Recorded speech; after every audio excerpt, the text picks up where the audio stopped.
आतंकवादी थे साले सारे के सारे, जो मंत्री के सहायक बनकर आसानी से सिक्योरिटी चौकी को चकमा दे गए और पहुंचे संसद भवन के द्वार, जहां उनके ठीक सामने खड़ी थी उपराष्ट्रपति के इंतजार में कारों का काफिला। फिर हुई शुरू धमाकेदार फायरिंग, ये जानने के लिए कि 2001 संसद हमले की साजिश कैसे रची और उसका अंजाम क्या हुआ, देखते रहिए।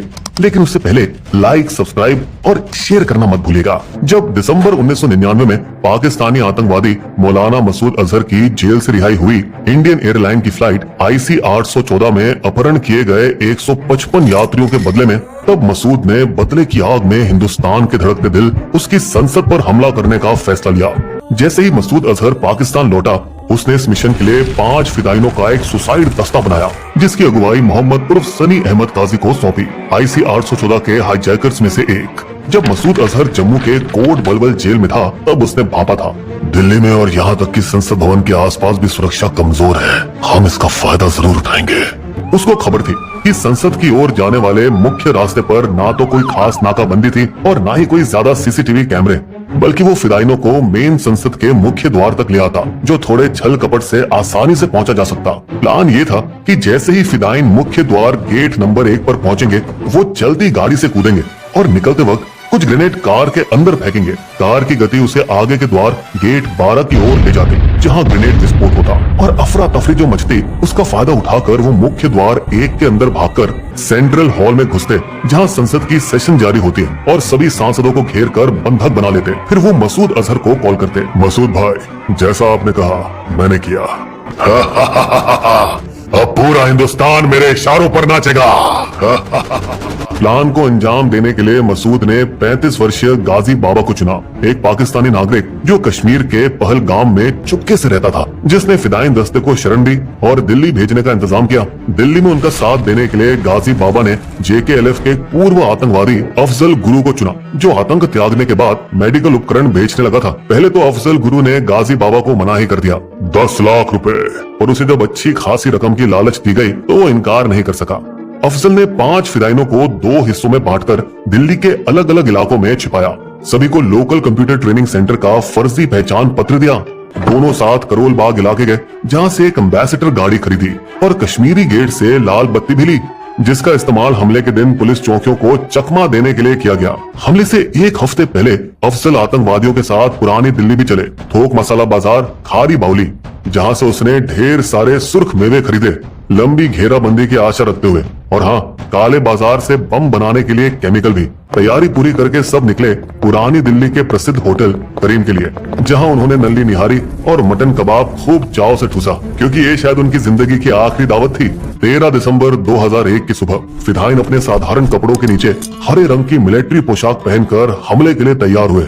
बस्तों में पैक किया 30 किलोग्राम RDX, बैग भर ग्रेनेड, 2 ट्रांसमीटर और रिसीवर, रेडियो सक्रिय विस्फोटक मशीन और 15 किलोग्राम प्लास्टिक एक्सप्लोसिव। फिर पास में खड़ी नई खरीदी एम्बेसडर गाड़ी से कवर हटाया और डिक्की में जानलेवा माल लाद दिया। रास्ते में लाल किले के पास उनमें से एक ने कार के ऊपर लाल बत्ती लगाई, जबकि दूसरे ने डाउनलोड किए हुए आधिकारिक गृह मंत्रालय पेपर स्टिकर सामने की खिड़की पर चिपका दिए। इस बीच संसद में दोनों सदनों की बैठक परंपरा के मुताबिक ठीक 11 बजे शुरू हुई थी। उस समय कफन घोटाले ने देश में सनसनी मचा रखी थी और कांग्रेस के विपक्षी सांसद तत्कालीन रक्षा मंत्री जॉर्ज फर्नांडिस का इस्तीफा जोर जोर से हल्ला मचाकर मांग रहे थे। ये सरकार कफन चोर है।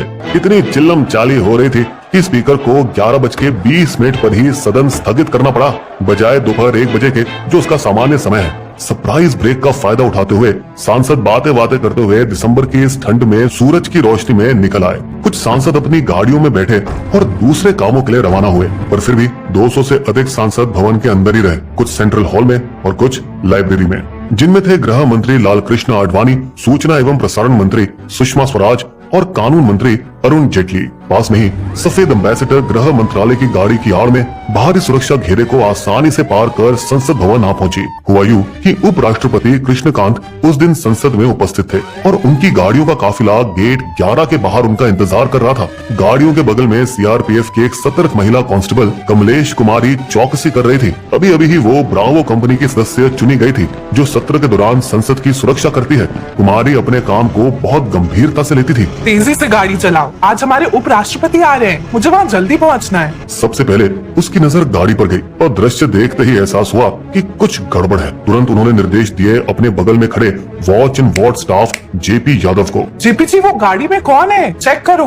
गाड़ी चौंकाने वाली तेज गति से काफिले की तरफ आ रही थी। निहत्थी कुमारी उसकी ओर दौड़ पड़ी। समझिए जैसे कि वो अपनी बाजू की ताकत से ही उसे रोक सकती हो, लेकिन कुमारी की हरकत से ड्राइवर का ध्यान यूं भटका कि वो गाड़ी का कंट्रोल खो बैठा और डगमगाती गाड़ी उपराष्ट्रपति के काफिले की एक कार से आ टकरा गई। आउट ऑफ कंट्रोल गाड़ी फिसलकर राज्यसभा लॉन पर चढ़ी, जहां पौधों पर पानी दे रहे माली ने लंबी छलांग मारकर खुद को बचाया। गाड़ी की टक्कर होने से बम डेटोनेटर के तार खुल गए, जिससे उसका कभी विस्फोट ही नहीं हुआ। मगर ये बात आतंकवादियों को नहीं पता थी। अचानक से हमला करने का मौका गवा चुके आतंकवादी गाड़ी से कूद निकले और गोलीबारी शुरू की। सबसे पहले गिरने वालों में बहादुर कुमारी थी और उसके बाद बेचारा माली। इस बीच जेपी यादव अपने साथियों की ओर भागा और उसने वॉकी टॉकी पर चिल्लाकर सबको चेतावनी दी, आतंकवादी हमला, आतंकवादी हमला, जो उनके आखिरी शब्द रहे, क्योंकि एक सेकंड बाद उन्हें भी गोली लगी।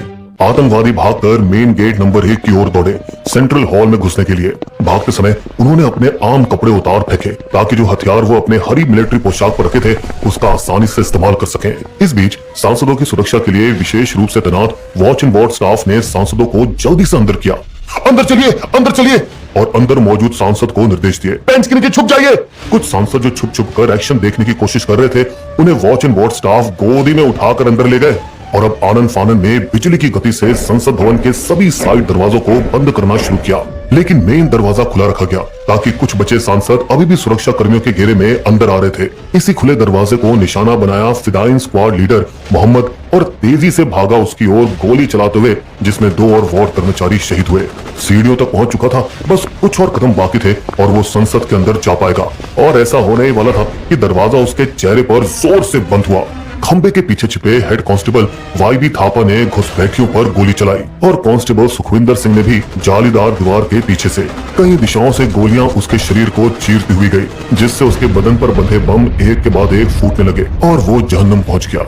सुखविंदर को इससे दिलासा मिला और उसने अन्य आतंकवादियों पर गोली चलाने के लिए अपनी दिशा बदलने की कोशिश की, लेकिन वो हिल नहीं पाए।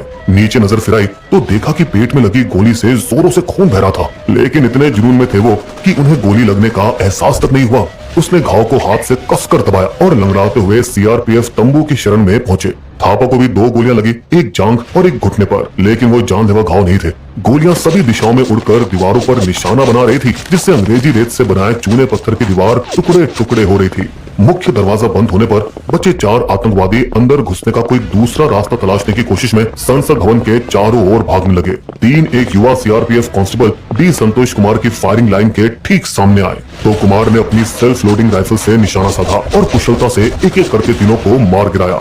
आखिरी बचा आतंकवादी किसी तरह सुरक्षा बलों की गोलियों से बचते हुए इधर उधर भागते भागते गेट नंबर 5 तक पहुंच गया और पागलों की तरह हंसने लगा, जानते हुए कि वो कुछ ही सेकंडों में खत्म होने वाला है, और अपनी आखिरी सांस तक सभी दिशाओं में ग्रेनेड फेंकने लगा, जितना हो सके उतना नुकसान पहुंचाने के लिए। हमारा मिशन पूरा हुआ, पाकिस्तान जिंदाबाद। बेशक गेट 5 के पास लॉन में छिपे सीआरपीएफ कांस्टेबल शामवीर सिंह की गोलियों की बौछार ने उसे तुरंत नरक भेजा होगा। 7 सुरक्षा कर्मी और एक राहगीर शहीद हुए, जबकि 17 अन्य लोग, जिसमें ज्यादातर सुरक्षा कर्मी थे, घायल हुए।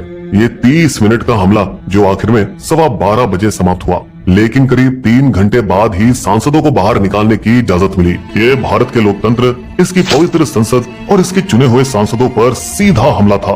ठीक 22 साल बाद और उसी तारीख 13 दिसंबर पर एक बार फिर सुरक्षा में सेंध लगी, इस बार नए नवेले संसद भवन में, जब 2 निहत्थे भारतीय युवा भगत सिंह से प्रेरित, जिन्होंने बम फेंका था ब्रिटिश सेंट्रल असेंबली में, अंग्रेजों का ध्यान भारत की आजादी की ओर आकर्षित करने के लिए दोनों ने छलांग लगाई। विजिटर गैलरी से सीधे लोकसभा के सांसदों के बीच सेशन के 0 ओवर के दौरान और बेरोजगारी के खिलाफ नारे लगाने लगे। तानाशाही नहीं चलेगी, भारत माता की जय, जय भीम, जय भारत, और प्लास्टिक उपकरणों से पीली गैस छिड़कने लगे।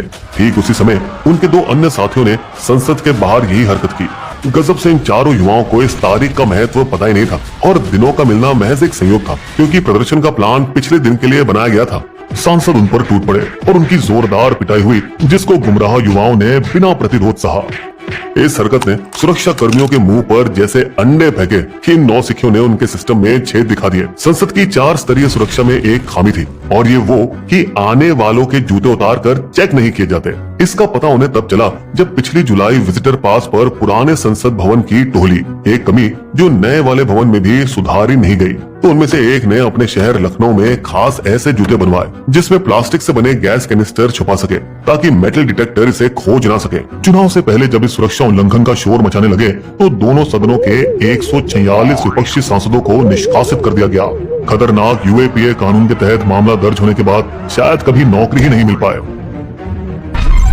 2001 हमले के बाद संसद की ओर जाने वाली मुख्य सड़कों पर रेडियो फ्रीक्वेंसी टैग रीडर, ढेर सारे सीसीटीवी कैमरे, वेपर सेंसर और बैरिकेड्स लगाए गए। कांस्टेबल कमलेश कुमारी को मरने के बाद अशोक चक्र से सम्मानित किया गया। ये सम्मान पाने वाली वे भारतीय पुलिस की पहली महिला बनी। कांस्टेबल सुखविंदर सिंह, वाईवी थापा, संतोष कुमार और श्यामवीर सिंह को शौर्य चक्र से सम्मानित किया गया और सेवाओं में प्रमोशन मिला। 2003 में सीमा सुरक्षा बल ने श्रीनगर में गाजी बाबा को मार डाला। अफजल गुरु को 9 फरवरी 2013 को फांसी दी गई। पर मोस्ट वांटेड सरगना मौलाना मसूद अजहर अभी भी पाकिस्तान में खुलेआम घूम रहा है।